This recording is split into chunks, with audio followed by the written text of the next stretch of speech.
വനം കൊള്ളക്കാരൻ വീരപ്പന് സർക്കാർ സ്മാരകം നിർമ്മിക്കണമെന്ന ആവശ്യവുമായി ഭാര്യയും തമിഴക വാഴ്വീരുമേ കക്ഷി നേതാവുമായ മുത്തുലക്ഷ്മി രംഗത്ത്.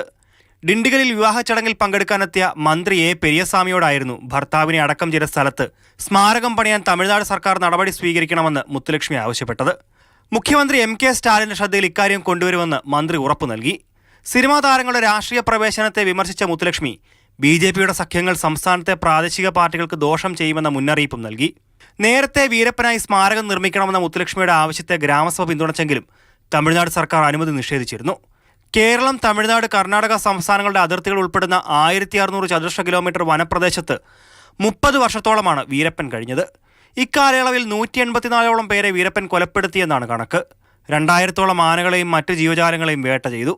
2004 പ്രത്യേക അന്വേഷണ സംഘം വീരപ്പനെ വെടിവെച്ചു കൊന്നത്. അതുവരെ തമിഴ്നാട്, കർണാടക സർക്കാരുകൾ 100 കോടി രൂപയ്ക്ക് മേൽ വീരപ്പനെ പിടിക്കാനുള്ള ദൗത്യത്തിനായി ചിലവാക്കിയെന്നാണ് കണക്ക്. നിരവധി പേരാണ് വീരപ്പന്റെ മേട്ടൂർ, മൂലക്കാടുള്ള കുഴിമാടം കാണാൻ ദിവസവും എത്തുന്നത്. മാതൃഭൂമി ന്യൂസ്, ചെന്നൈ.